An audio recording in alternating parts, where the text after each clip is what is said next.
국제투자 8주차 강의를 시작하겠습니다. 이제 8주차 강의의 주제는 이제 본 교재 16장 해외 직접 투자의 경제적 효과가 되겠습니다. 어제 7주차에 우리가 이제 15장을 마쳤죠. 그래서 이제 우리 8주차는 이제 16장 해외 직접 투자의 경제적 효과에 대해서 살펴봅니다. 16장은 크게 세 가지 파트로 구성되어 있습니다. 첫 번째는 해외 직접 투자가 본국에 미치는 경제적 효과입니다. 두 번째는 해외 투자 기업과 본국과의 관계에 대해서 살펴봅니다. 이제 마지막으로 세 번째는 현지국에 미치는 경제적 효과입니다.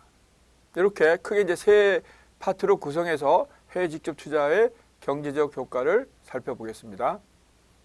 자, 기업이 해외 직접 투자를 통한 경영 활동을 수행할 때 현지국의 정부 또는 현지 국민들과 갈등을 야기시킬 가능성이 항상 존재하게 되죠. 해외 직접 투자를 수행한 기업은 해당 기업의 목표와 전략에 따라서 현지에서 이윤을 획득하기 위한 경영 활동을 수행하게 됩니다. 반면에 현지국 정부는 국가의 주권을 수호하고 자국민의 후생을 증진시켜야 하는 것이 최우선 목표입니다. 그래서 이러한 입장의 차이에 따라서 갈등 관계가 표출될 가능성이 존재하게 됩니다. 일부 현지 국가는 자국에 진출한 외국의 해외 투자 기업들의 경영 활동을 제한하거나 압력을 가하는 경우가 있습니다. 자, 그럼 여기서 주 1번을 한번 볼까요? 현지에서 이윤을 창조해야 되는 해외 투자 기업과 자국민의 복지 정진을 추구하는 현지국 정부가 서로 이해관계가 상충될 때 현지 정부는 외국 기업의 현지 직접 투자에 대해서 일련의 조치를 취하는 경우가 종종 발생하게 됩니다. 기업의 해외 직접 투자는 막대한 자본과 첨단 기술 그리고 우수한 인적 자원의 보유를 의미하는 것이기 때문에 자본과 기술이 부족한 현지국의 경제 발전에 필수적인 요소가 됩니다. 따라서 현지국 정부는 자국 내로 유입되는 외국인 직접 투자가 자국의 국민 경제에 미치는 긍정적인 시너지 효과를 발휘함과 더불어 발생할 수 있는 모든 부작용을 정확하게 분석해야 되죠. 이를 기반으로 외국인 직접 투자에 진입을 허용하는 그 여부는 물론이거냐 외국 소유의 다국적 기업의 즉 해외 직접 투자 기업에 대한 기본 정책을 수립할 필요가 있습니다.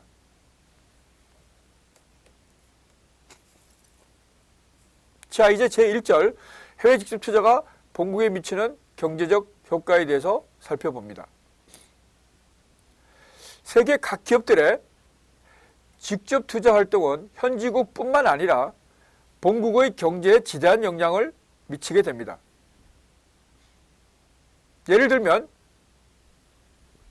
일국의 기업이 해외 직접 투자를 통해서 현지에 진출해서 생산 공장을 설립하는 경우에 본국의 입장에서는 본국 내 해당 제품의 생산 감소와 실업률의 증가 그리고 자본의 해외 유출과 같은 부정적인 역효과가 발생할 수 있습니다. 자, 여기서 본국이란 홈 컨트리를 의미하는데요. 본국은 해외 직접 투자를 실시하는 해외 투자 기업의 본사가 위치해 있는 국가를 의미합니다. 또한 현지국은 영어로는 호스트 컨트리라고 합니다. 현지국은 해외 투자 기업이 이윤 창출을 목표로 진출한 국가를 의미하죠. 그래서 여기서 본국과 현지국의 개념을 살펴봤습니다. 해외 투자를 수행하는 기업들이 경영활동을 수행하는 데 있어서 현지국 정부뿐만 아니라 본국 정부의 정책도 고려할 필요가 있다는 것이죠. 결국 투자기업은 본국의 정부, 국민, 이해집단 등 외국 기업을 어떻게 생각하고 있는가에 대한 인식 및 태도를 고려해서 글로벌 경영 전략을 수립할 필요가 있다는 것입니다. 자, 이러한 기업의 해외 지적 투자가 본국에 미치는 경제적 효과는 긍정적인 효과와 부정적인 효과로 나누어서 살펴볼 필요가 있습니다. 이제 긍정적 효과에 대해서 살펴봅니다. 긍정적 효과는 한 4가지 정도로 요약해 볼 수 있겠습니다. 첫 번째는 현지에 진출한 경영성과라고 할 수 있는 과실송급, 즉 경영의 활동의 결과로서 생기는 이윤이죠. 그 이윤을 이제 본국에 이제 본사에 보낸다는 것이죠. 이런 과실송급.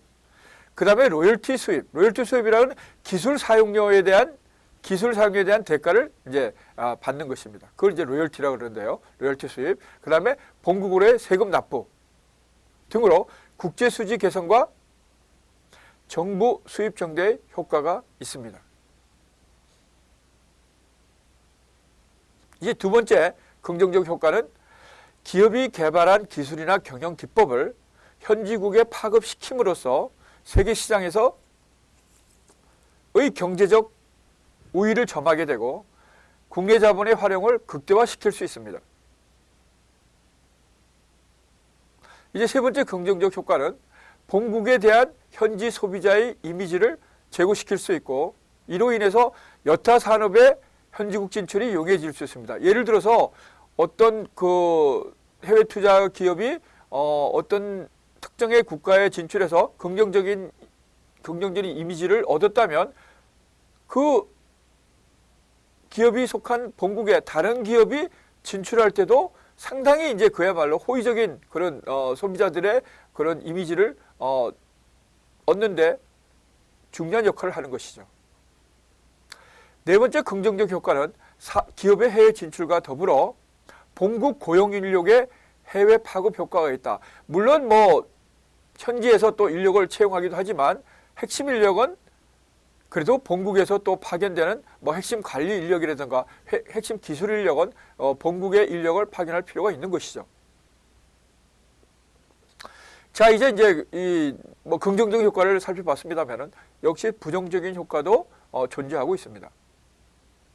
근데 부정적인 효과도 한 4가지로 살펴볼 수가 있겠습니다. 첫 번째는 해외 직접 투자는 본국 내에 설립할 수 있거나 설치되어 있는 생산 설비를 해외에 이전시키는 것입니다. 따라서 생산직 근로자와 더불어 전문직 근로자의 고용 기회가 감소함으로써 실업이 증가하게 돼서 본국의 고용 상태가 악화될 가능성이 있다는 것입니다.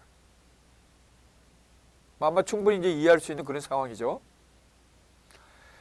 자, 이제 두 번째 부정적 효과는 기존에 보유하고 있던 기술, 자본에 대한 국제 경쟁력을 현지로 이전시킴에 따라서 상실할 가능성이 존재한다는 것이죠.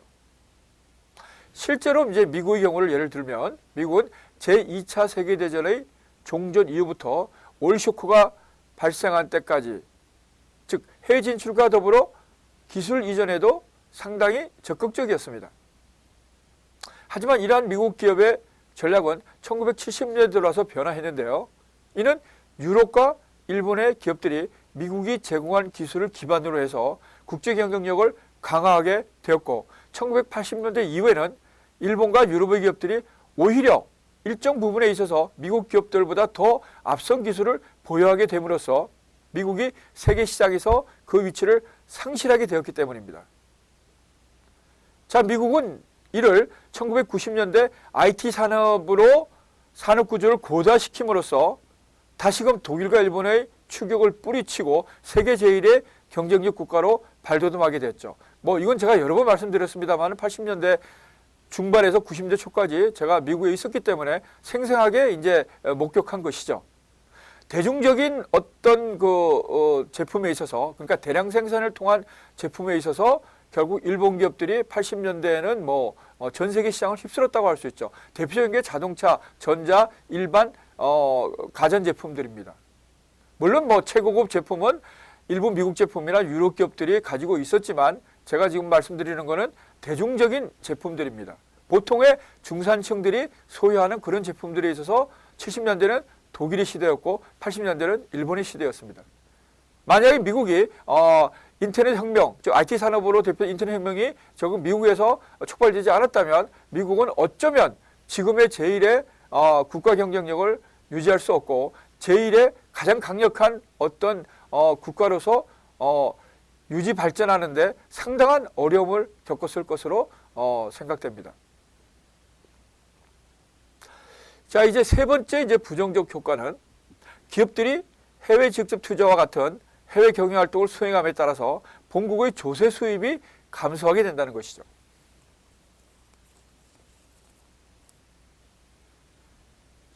자, 이는 투자 기업이 현지를 조세 피난처로 활용해서 기업의 내부 거래를 통한 이전 가격을 조작할 수 있기 때문입니다. 예를 들면 1950년대와 1960년대 초기에 미국 기업들이 해외 운영에서 발생한 막대한 이익을 스위스, 파나마 등 조세 피난처, 이걸 뭐 텍스 헤이븐이라고 그러는데요. 이 조세 피난처에 축적하고 미국으로 상환하지 않음으로써 미국 정부의 세금을 결과적으로 내지 않았던 것이죠.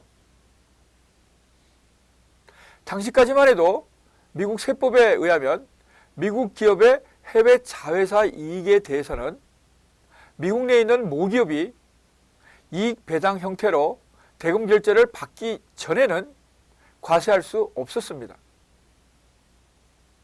결국 이러한 문제점을 해소하기 위해서 1962년에 미국의 세법이 개정되어서 미국 정부는 조세 피난처에 위치한 기업들을 포함해서 모든 미국 기업의 해외 자회사가 창출한 유보 이익에 대한 과세를 하게 되었습니다.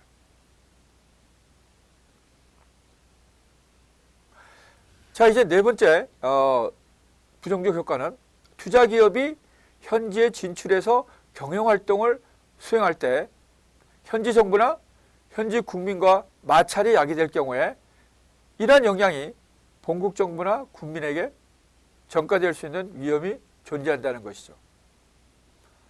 자, 이 대표적인 예로 쿠바와 미국과의 관계를 지적할 수 있겠습니다. 자, 쿠바에 진출한 미국 기업이 현지 국의 노동력과 산업 기반을 착취한다는 이러한 인식이 쿠바 국민에게 각인됨으로써 쿠바는 미국 기업에 대한 반감을 가지게 되었습니다. 결국 카스트로 혁명이 발발해서 성공하게 되자 미국과의 국교를 단절하는 상황을 야기시키게 되었죠. 물론 이에 대한 대가는 또 있습니다. 물론 예를 들어서 미국 기업이 중남미에 진출할 때 현재 노동력과 산업 기반을 착취한 것인가 아니면 이용한 것인가에 대한 그것이 어느 정도인가에 대한 그런 의견은 분분합니다. 다만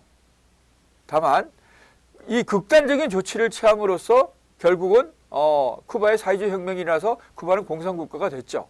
자, 공산국가 됨으로써 기존에 가지고 있던 산업 기반들이 다 빠져나간 것이죠. 대부분은 이제 미국을 비롯한 주로 이제 미국이었지만 이런 산업 기반을 쿠바에 결국 설치해서 결국 그것을 활용한 미국 기업들을 축출함으로써 결국 쿠바는 산업 기반이 남아있지 않았던 것이죠. 자, 그렇다면 이제 결국은 그러한 상황에서 국가의 발전 전략을 어떻게 가져갈 것인가. 자, 이거는 참 중요한 문제입니다. 물론 쿠바는 혁명에 성공해서 결국 이제 사회주의 국가로 됐습니다만은, 자, 사회주의 국가가 되고 난 다음에 국가 발전 전략. 여기까지 이제 결국은 신경을 써서 결국 어떤 체제든지 간에 국민의 복지 정진이 결국 목표 아니겠습니까? 체제가 어떻든 간에 그 체제에 사는 국민들이 자기 삶이 결국 피폐해지는 것을 원하겠어요? 그렇지는 않을 겁니다. 그렇죠? 다만 이제 그 체제를 선택했는데 체제를 선택했다면 결국 체제 내에서 결국 어떻게 국가의 복지를 정진시킬 것인가, 국가를 어떻게 부유하게 할 것인가 하는 것들은 결국은 오로지 결국은 시민과 유정자들에게 달려있는 것이죠.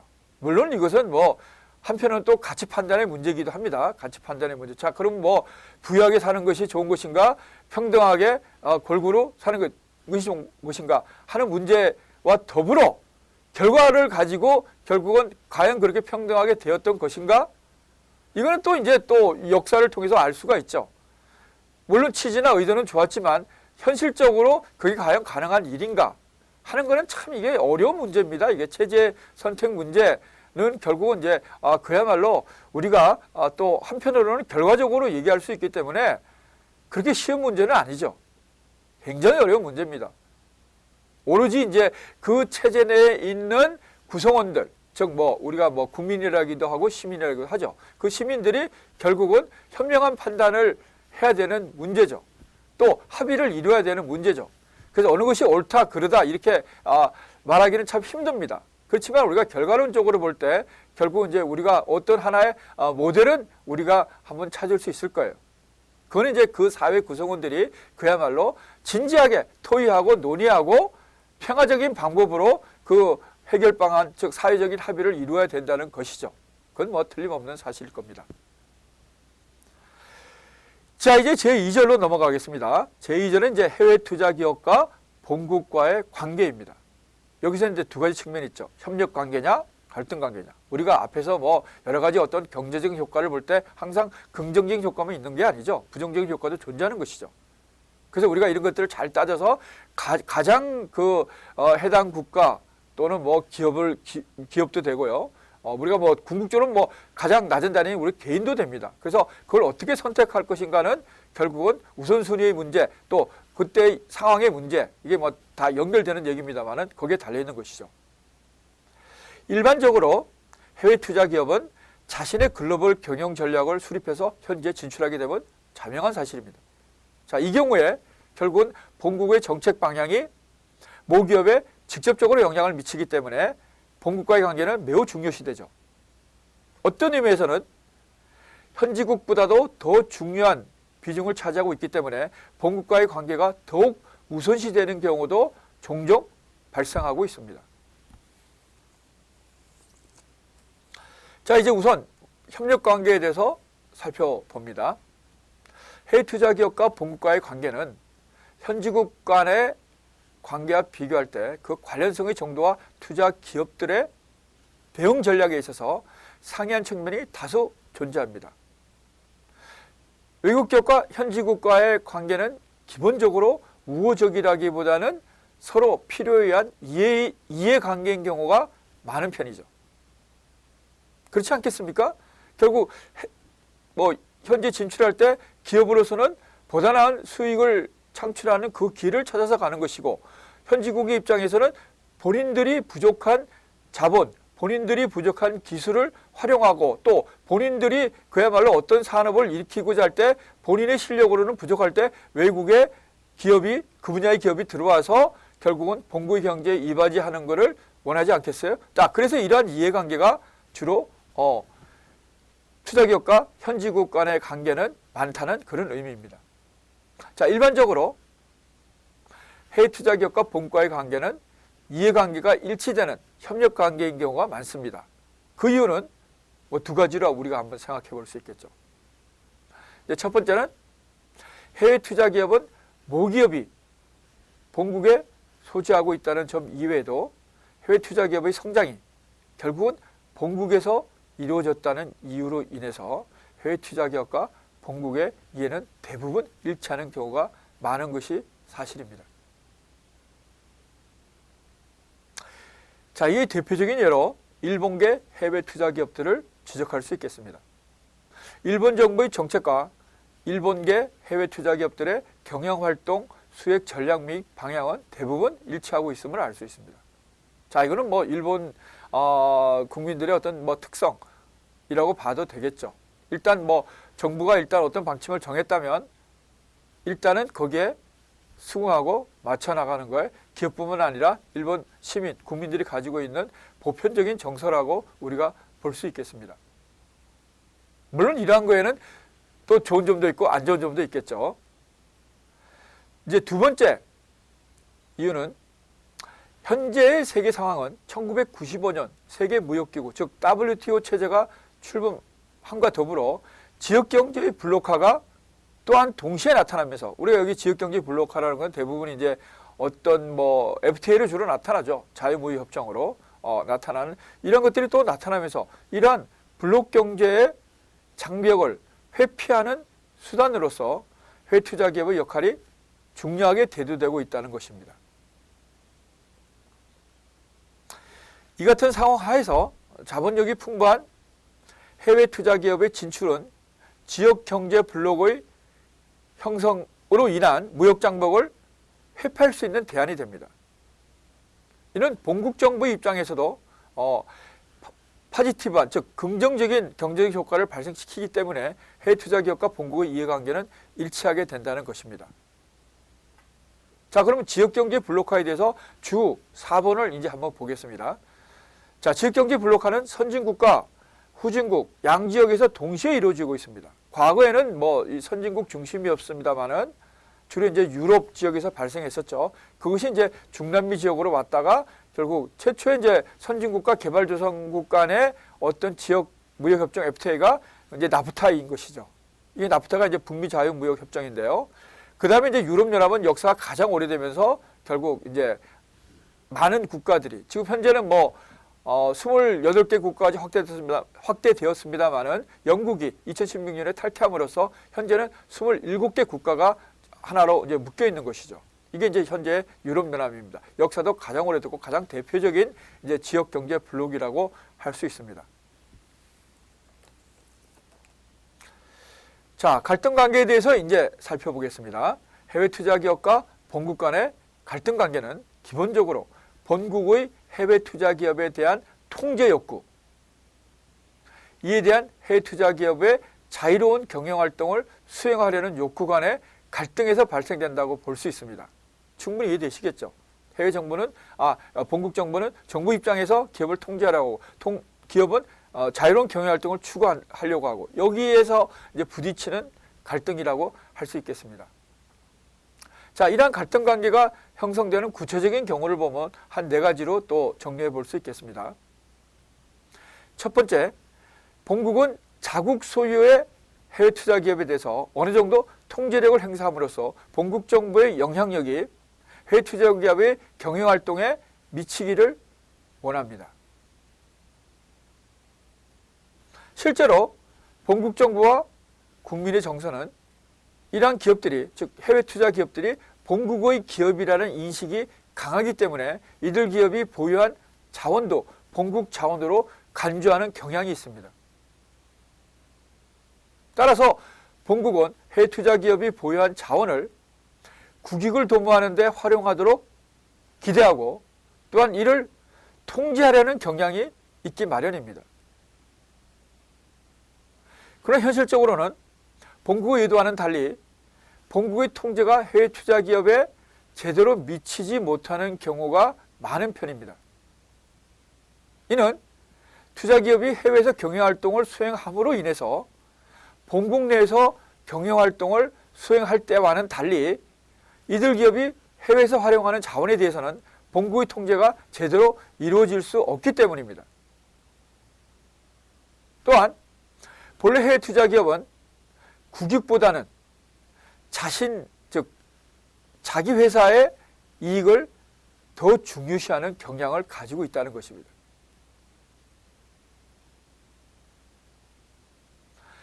자, 이제 두 번째 갈등 관계의 구체적인 경우는 해외 투자 기업이 본국 경제에 미치는 부정적 효과에서도 우리가 살펴보았듯이 이들 기업이 해외 자회사로부터 과실송금, 로열티, 이건 기술 사용료에 대한 수입이라고 그랬죠. 로열티, 자본이익의 배당 등을 수령할 때 이를 조세피난처에 축적한다든지 기업 내의 이전 거래를 통해서 탈세를 하는 경우